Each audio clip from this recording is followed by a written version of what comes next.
In this video, I'm going to show you how I built this mobile workbench here for the shop, this time on Challenge the Build. In today's video, it is all about utilizing shop space efficiently. I wanted to take some time and organize the shop a little bit better.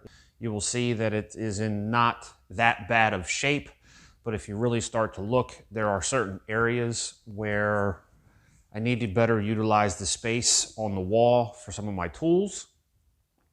This area back here specifically, in this probably, I don't know, 12 by 15 foot area in this range over here has been bothering me for quite some time. I have this gigantic table that I built for a different project that I actually never utilized for. And then it just kind of has found its way sitting here, taking up a lot of space and a lot of wasted space. So that's kind of more or less what this video is going to be about. First step is really just trying to focus on what you're trying to accomplish with the space that you have and then using that space as efficiently as possible. So I'm going to go ahead and break out a tape measure, do a little bit of measuring. Sometimes you will either need to completely build some kind of table or workbench, or sometimes you'll have something built that you're going to want to modify. In this case, I obviously have something that I'm going to modify. So yeah, it's time to get to work and challenge the build.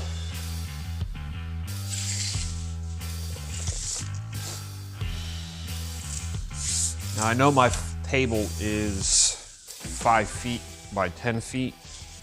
And the way that I have it built is it's made out of 2x6s and 4x4s for the legs with casters on it. And what I did was I put 2x6s every 12 inches, which is going to make it kind of easy for me to modify this. Nice thing is it is on wheels, which will, once I make it smaller, be easier to kind of like move around the shop. Key here is to try to gain more wall space. Wall space is at a premium, obviously. And, you know, I am blessed to have the size shop that I have. The shop is 28 feet wide and 32 feet long. And as you can see, I'm kind of starting to finish the walls in series, or I guess in a process, whenever I have the time and money to be able to do it. But at the same time, I want to make sure that I'm utilizing the space as best as possible. And this is one of those areas that has been bothering me for a really long time. So it's time to take care of this. And 5x6. I do have a couple big jobs coming up, and with my truck sitting in this bay pretty much permanently as I continue to work on it. It's not like I'm going to roll this in and out of the garage because this is a project that I work on quite regularly. I need to keep that side as clear as possible for jobs rolling in and out. I want to try to make this as small as possible, so I think what I'm going to do, I was originally thinking maybe like 5x7, but that's not small enough. So we're going to just knock it right down to a 5x6 table. So before we can clean up and organize, it's got to get worse before it can get better. So it's time to kind of strip this whole thing down, make a big mess on that side of the garage, and then modify the table. So let's rock with it.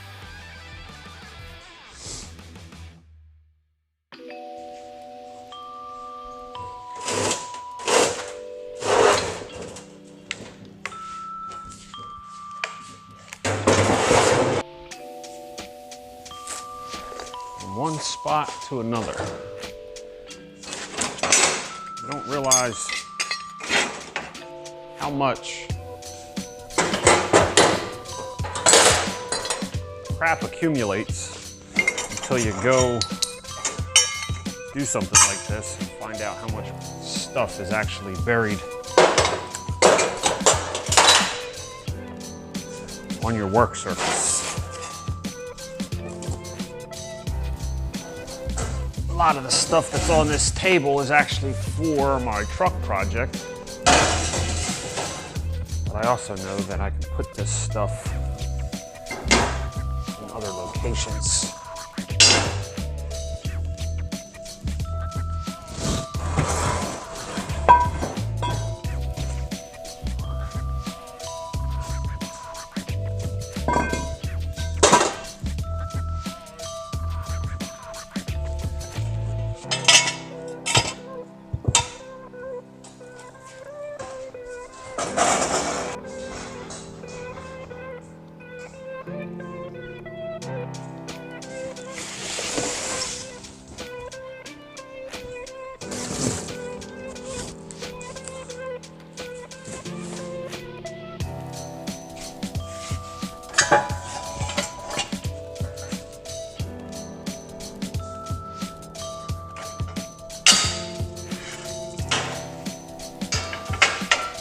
kind of funny. In order to get organized and get things cleaned up, you got to make a mess in order to get there. So, what is it? One of them 3 steps backwards to go 1 step forward, kind of? I don't know.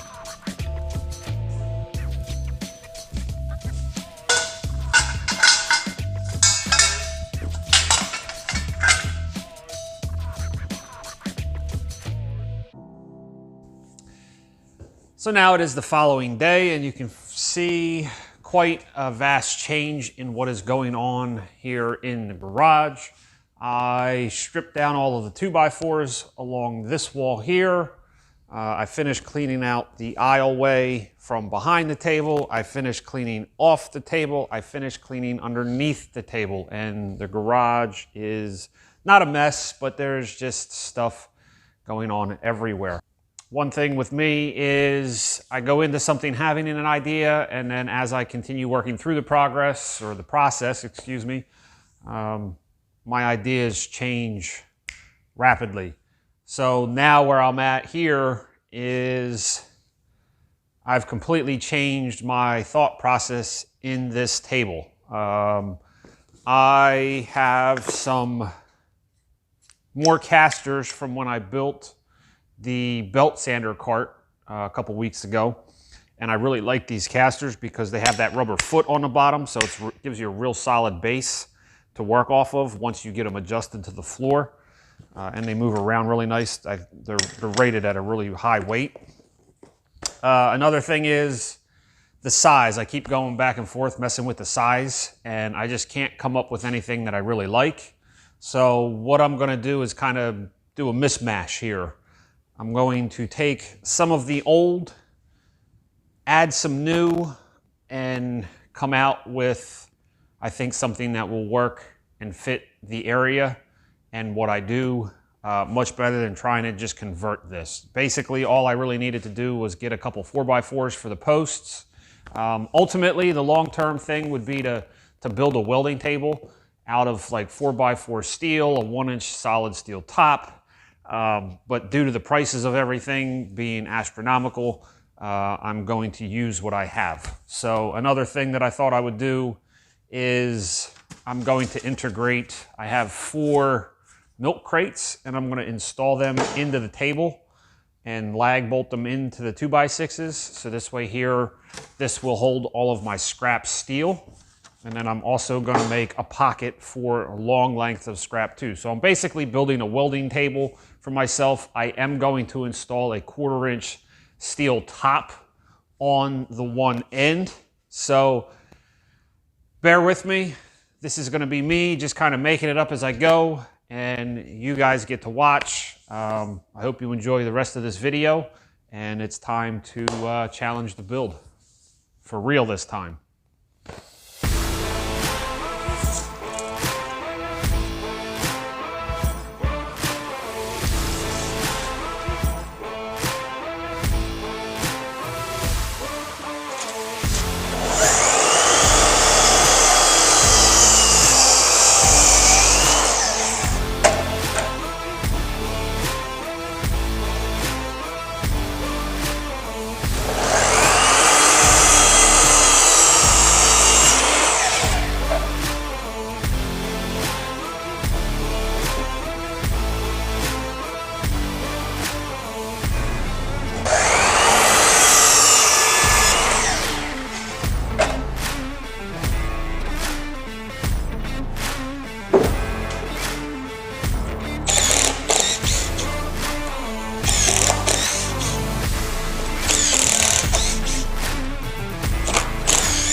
So now that I have my basic width of the workbench set up, I'm going to figure out the depth. One of the things I'm going to do is mount some milk crates on the back side.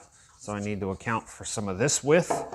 My actual steel worktop is going to be 16 inches wide, or actually deep, 16 inches deep by 60 inches wide. I'm going to keep the same 5-foot width, but now I just have to come up with my overall depth of the table. So I'm going to sit here and do one of my quick little sketches and figure out exactly how deep I want this to be. And then once I figure that out, I'll rob a couple more 2x6s off of the old table, chop them up, and then get everything tacked together. What I'm doing is I'm using my Paslode framing nailer with 3-inch ring shank galvanized nails.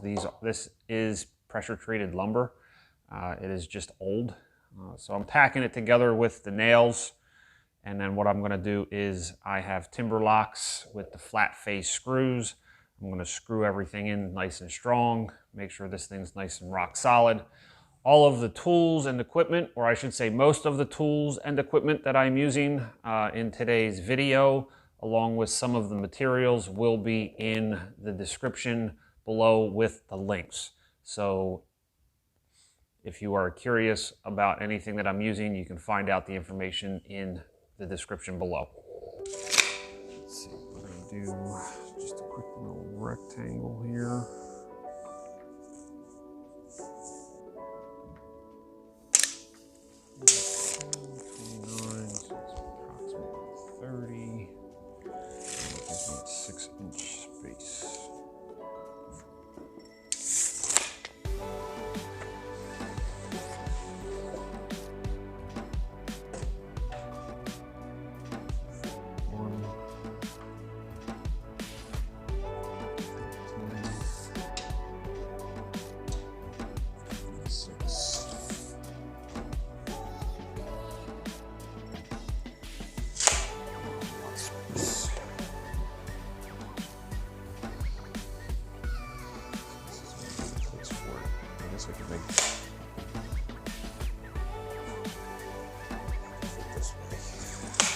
I don't know. Well, this is what happens when you design and build all at the same time.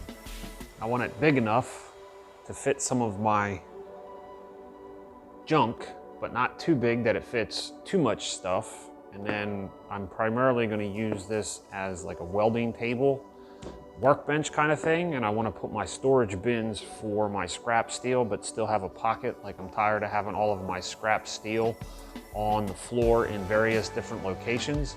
So with doing this new work table cart kind of thing, the next part of this is going to be cleaning up on that sidewall, and there's even scrap steel over there. So I'm just trying to bring everything into one location.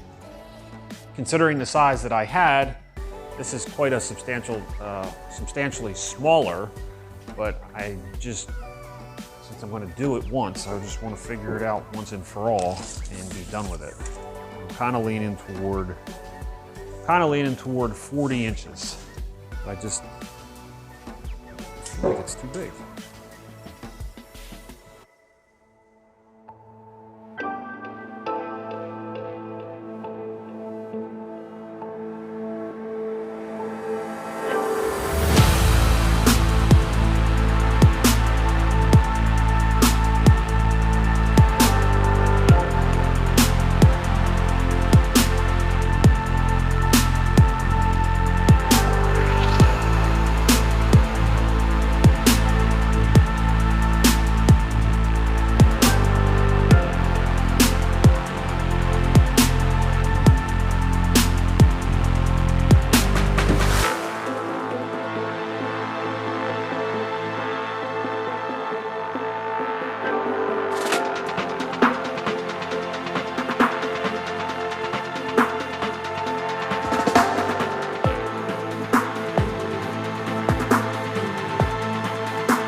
now I have my work surface.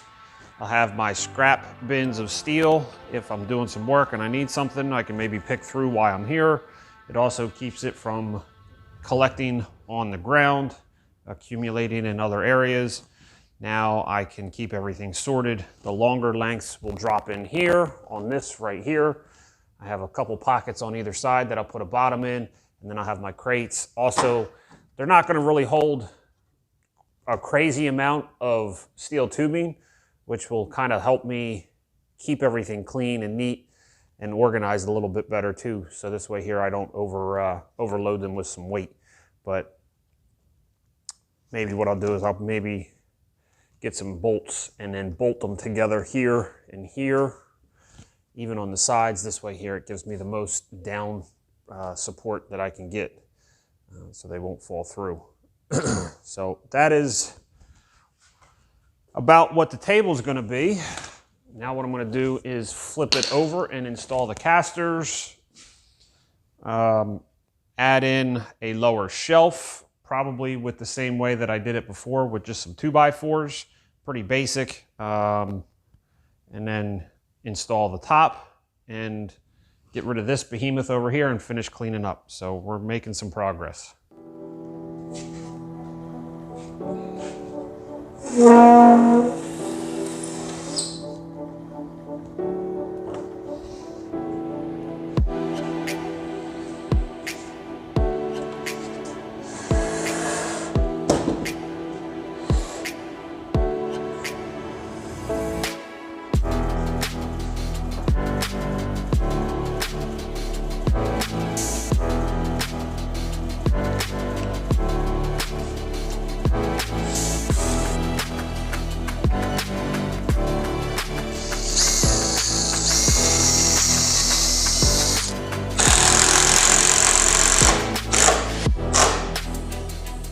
Done. And the nice thing is I won't be banging on the caster because of the rubber pad. I'll adjust these down, and any hitting or banging that I do will transfer directly straight through the leg, down into the rubber pad, and then kind of absorb a little bit down into the concrete. So it should be a pretty nice working surface for this. Just repeat the process 3 more times and figure out what the heck the next step would be.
Oh yeah. Oh yeah.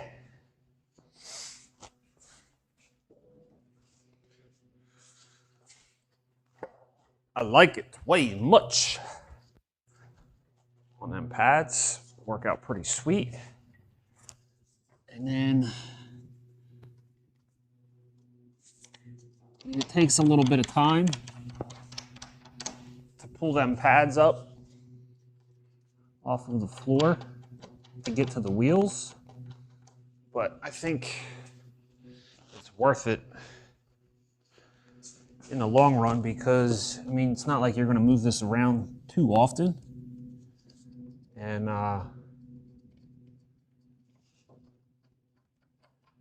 doesn't take but a couple of minutes to adjust these up or down once you figure out the direction that you need to go in. And there it is. It's all the way down on the wheels now. And rolls like butter. Yeah, I like that a lot.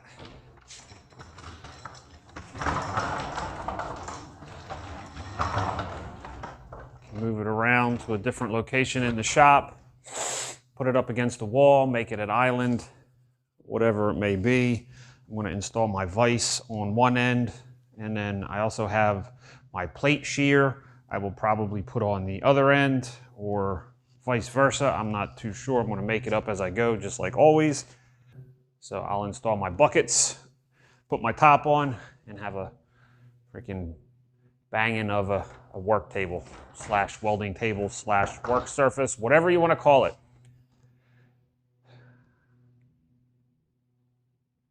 Awesome. I like it.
So what do you think?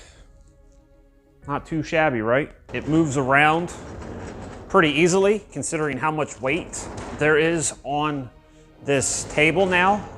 I did go ahead and install multiple bins down on the bottom. That was kind of like a design and build as you go kind of thing. As I was framing in the bottom, I had old soda trays that I've acquired over the years, and I had one and I saw it, so I started putting it in, and sure enough, 4 of them fit perfectly down below. I did install my vise on the one corner, drilled the holes and mounted that using some lag screws. I countersunk all of the screws for the steel top. This is a 1/4 inch steel top, so I went ahead and mounted this down. Another thing I did was I countersunk these timber locks in and screwed in any main framework that was tied together. So the main frame that runs this way, parallel in here, and then I used them to tie them into the posts. This way here, over the length of time, any moving or pushing or pulling or hammering that I do on this will kind of tie all that in together. You can also see that I took advantage of the time to do the next little portion of wall. I framed in, insulated, and have that drywalled now, and you can see just a vast difference in space that I have and cleanliness. I mean, it's just absolutely insane how much more room I have back here and how much more wall space I have opened up in different areas of the shop. I hope you've enjoyed today's episode of Challenge to Build. Hopefully this has given you some ideas for building a shop table for yourself. If you have any interest in the tools or some of the materials that I used on how I built this, all of the links and information will be in the description below. My name is Michael. This is Challenge to Build. Now it's time for you to go out and challenge your build. I will see you in the next video.